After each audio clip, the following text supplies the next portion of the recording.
la spiritualité sacerdotale et la nouvelle évangélisation. Je vais aborder le thème sur l'angle théologique et spirituel. Et le Père Serge va aborder sur l'angle biblique et aussi pastoral.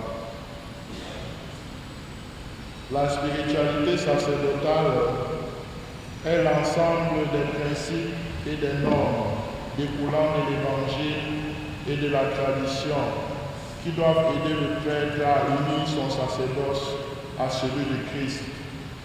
Cela veut dire qu'à une période, il y a eu une séparation entre la vie spirituelle du prêtre et son ministère. À l'époque apostolique, il y avait une unité profonde vécue par les apôtres.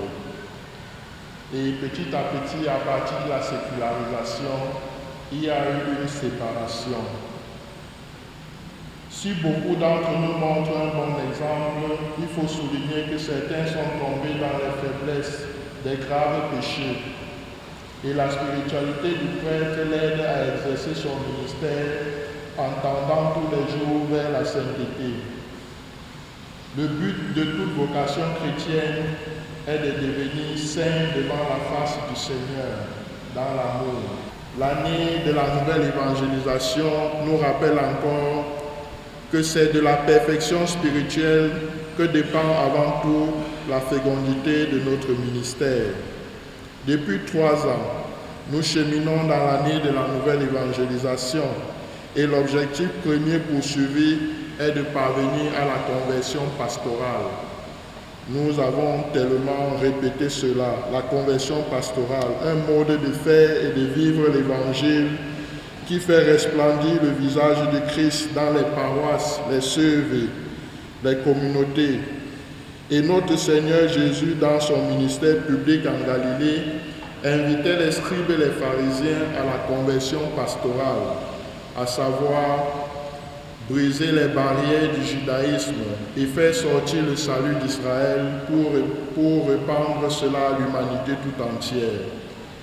Le Christ l'a fait à ses risques et périls jusqu'au don de sa vie pour le rachat de l'humanité. Il a été du côté des malades, refusant le cloître et les couvents. Le Christ n'a jamais vécu dans un monastère ni dans un couvent. Et à l'origine, il n'y avait pas de congrégation. Il vivait dans le monde, comme beaucoup de prêtres séculiers, comme nous les prêtres diocésains. Et son ministère fut sous l'action de l'Esprit.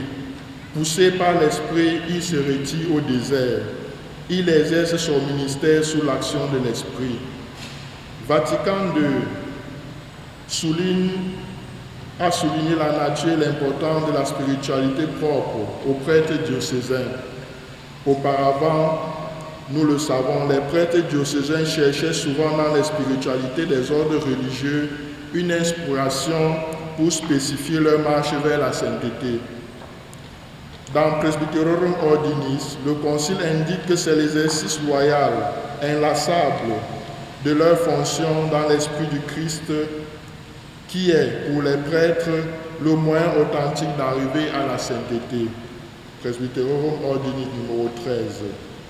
Évoquant le fait que beaucoup de candidats au sacerdoce proviennent des nouveaux mouvements et des spiritualités diverses, Saint Jean-Paul II observait dans Pastores Dabo Vobis, publié en 1992, que la participation du prêtre diocésain à des spiritualités particulières et à des groupes ecclésiaux est certainement en soi un facteur bienfaisant de croissance et de fraternité sacerdotale.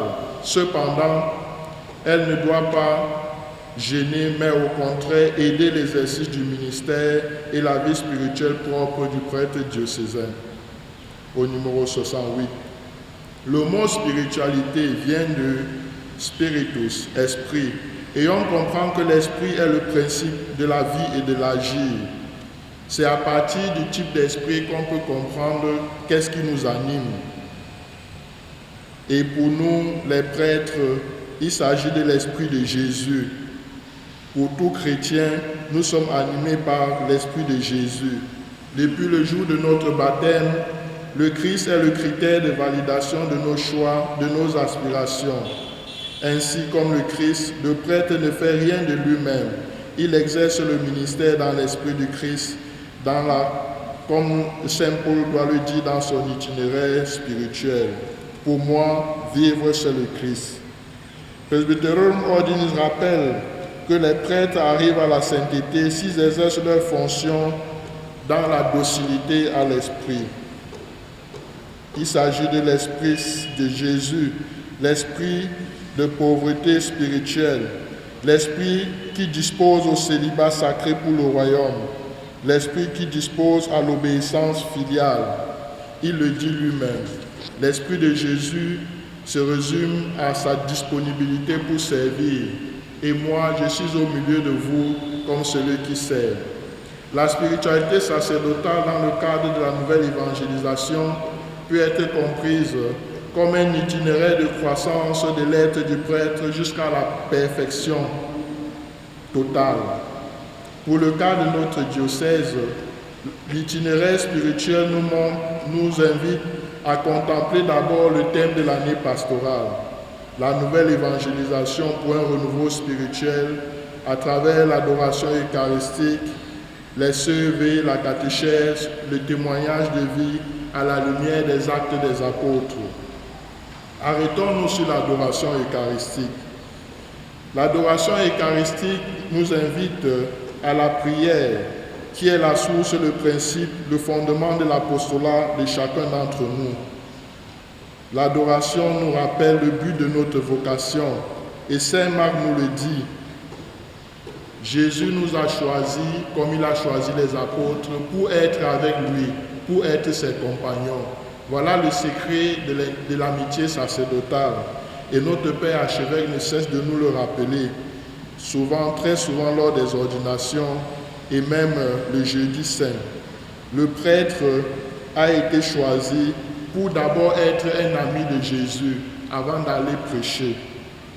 L'amitié avec le Christ, sans elle, la vie spirituelle du prêtre se dégrade. Dans l'adoration, le prêtre rejoint profondément les sentiments du Christ. La CEV. Notre spiritualité doit épouser les réalités de notre milieu. La CEV est une spécificité propre à nous. Les deux derniers synodes, Ecclesia in Africa ainsi qu'Africe Munus, insistent là-dessus. La nouvelle modalité pour l'évangélisation en Afrique et dans notre diocèse passe par la CEV. Et c'est ce que le thème de l'année pastorale nous invite à faire. La CEV devient donc la voie par excellence et non une voie privilégiée. Dans le ministère de Jésus, il a, pendant le temps de la formation des apôtres, tout fait pour bannir le mot privilège. Il a fait en lavant les pieds des apôtres et en soulignant aussi que le plus grand est celui qui sert. Et dans l'exercice du service, qu'il ne commande pas comme les chefs des nations, mais avec un esprit de service, qu'ils vivent une vraie fraternité. La CEV, comme son nom l'indique, devient la nouvelle modalité, la voie par excellence pour la nouvelle évangélisation. Si nous refutons la CEV, cela veut dire que nous ne voulons pas inculturer notre vie de foi, ou alors nous voulons quelquefois des thèmes de formation qui nous concernent et quand nous les abordons, nous fuyons cette réalité, comme si notre vie concrète nous fait peur. Mais la CEV, c'est le lieu où le prêtre rencontre vraiment les fidèles, où il peut vivre sa spiritualité avec le souffle nouveau de l'esprit.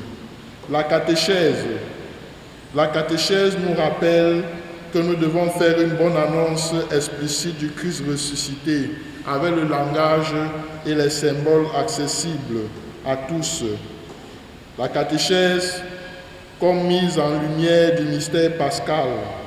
Donc, il faut une catéchèse qui ne soit pas simplement une catéchèse de quantité, mais aussi de qualité. Avoir beaucoup de catéchumènes, mais bien les former, sans toutefois abandonner ce devoir uniquement aux catéchistes, comme le Père Archevêque nous l'a rappelé, nous sommes les premiers catéchistes et c'est notre devoir d'évangéliser. Le témoignage de vie. Le ministère du prêtre est lié à la sainteté. Le témoignage de vie met en lumière le lien entre ministère et sainteté. Pour le prêtre diocésain, et Vatican II ne cesse de le rappeler, nous ne pouvons plus dire qu'il nous manque de spiritualité parce que cela a été spécifié. C'est dans l'exercice de son ministère, sous l'action de l'Esprit, que le prêtre se sanctifie. Ce que le prêtre fait, le fait. On peut parler donc d'une spiritualité dialectique qui met en lien sainteté de vie et sainteté du ministère. On ne doit pas se contenter d'être de bons leaders de communauté, mais nous devons devenir des saints prêtres à l'image du curé d'Ars, à l'image de Papa Simon, à l'image de Saint Vincent de Paul et bien d'autres saints. Ces saints constituent pour nous des vrais interprètes de l'identité sacerdotale. Si notre identité sacerdotale n'est pas claire et s'il nous manque de repères, nous pouvons trouver cela dans la parole de Dieu. Et si jusque-là, nous n'arrivons pas à clarifier cela, nous pouvons regarder les saints. Et Benoît XVI remarque que les prêtres de l'Ancienne Alliance ne célébraient pas le culte tous les jours. Nous célébrons l'Eucharistie tous les jours. Et par conséquent, on peut comprendre que cela ne nous dispose pas à pouvoir nous marier, parce que nous célébrons la messe tous les jours. Nous lisons cela dans les profondeurs de nos cœurs, des pages 48 et 49. Le jeudi saint est encore donné à nous les prêtres, en union à l'évêque, pour vraiment vivre la joie du sacerdoce, toujours unis à la communauté. L'année sacerdotale encore, en 2010, visait toujours à nous donner prêtres, curés, vicaires, membres des services, animateurs de communauté à vivre cette dimension missionnaire. Et la missionnarité dans le cadre de notre diocèse se vit d'abord dans l'accueil du confrère. Dans l'accueil du confrère. Savoir nous accueillir, nous supporter. Et c'est cette ecclésiologie de communion que le Père Archevêque a définie au début de l'année sacerdotale. Nous devons mettre tout ensemble et vivre une vraie fraternité pour que tout le monde soit bien là où il est dans son lieu de service. Douala est donc une église multi-ethnique au service de la nouvelle évangélisation. Il faut donc une vraie fraternité universelle, la sainteté de vie.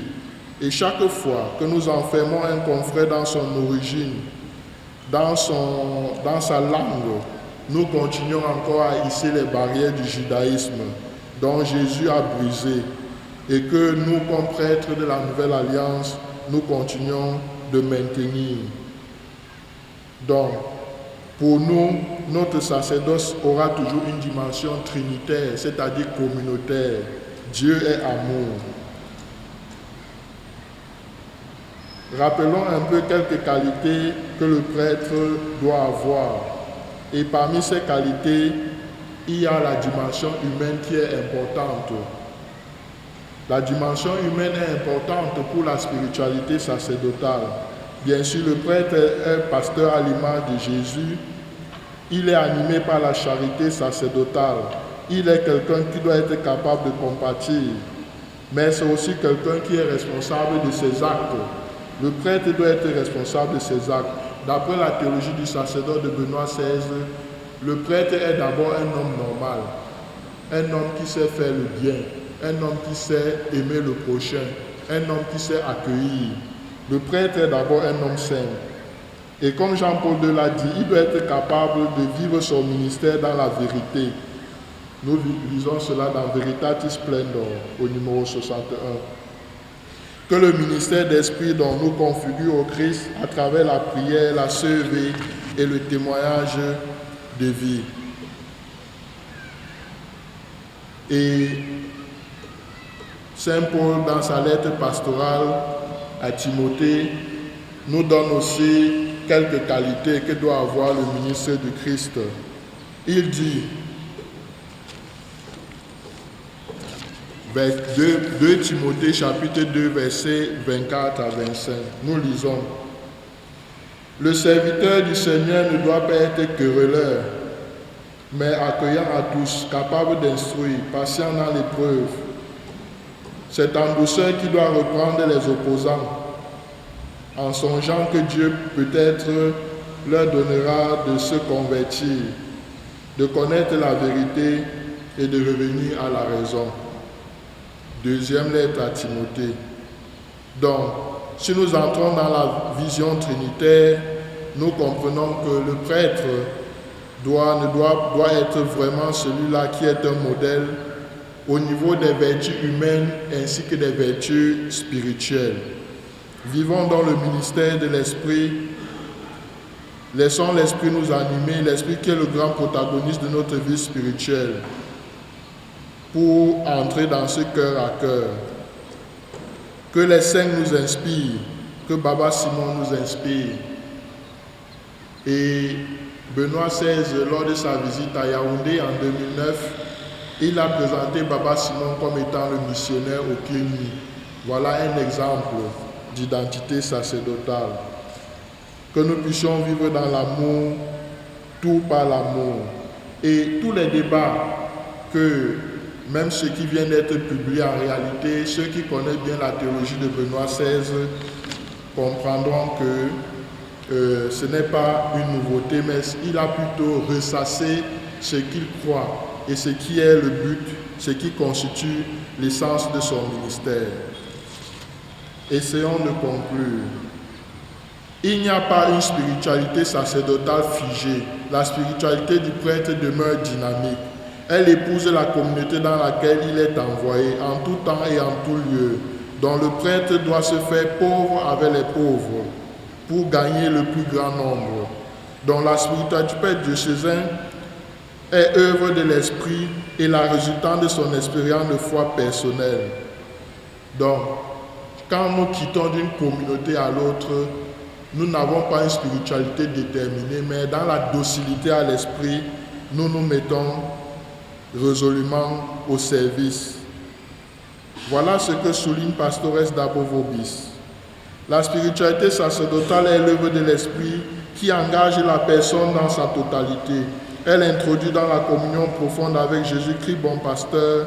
Elle conduit à la soumission de toute vie à l'esprit, dans une attitude filiale à l'égard du Père et dans un attachement confiant en l'Église. Elle s'enracine dans l'espérance de la croix pour pouvoir introduire dans la communion profonde à la totalité du mystère pascal, au numéro 45. Notre vie a donc une dimension ascétique et mystique. Oui, nous renonçons à nous-mêmes pour épouser l'idéal de vie du Christ.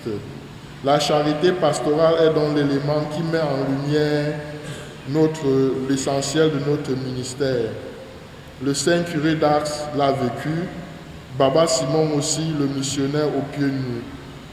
Et François, le pape François dans Gaudete Exsultate, nous parle des saints qui sont à côté de nous, des personnes qui sont proches de nous et qui sont des modèles. Qu'en les voyant vivre leur ministère sacerdotal, ils nous inspirent. Donc nous avons dans notre ministère la voie évangélique, prêcher l'évangile de réconciliation, la voie du ministère, avoir les mêmes sentiments que le Christ, vivre en union avec l'évêque, parce qu'en réalité, le sacerdoce du prêtre ne se comprend que par rapport au sacerdoce de l'évêque. Et la spiritualité a été définie au début de l'année par le thème de l'année pastorale, et nous implémentons cela dans notre vie quotidienne. La voie de la prière, donc la fidélité à l'office divin, la lectio divina, le rappel des paroles de l'ordination, tout cela doit nous animer. Les retraites, l'inculturation de la foi, tous ces éléments nous aident. Puisse donc cette journée nous donner de vivre vraiment en famille diocésaine et que nous puissions demander à l'Esprit Saint de toujours nous disposer à vivre notre spiritualité.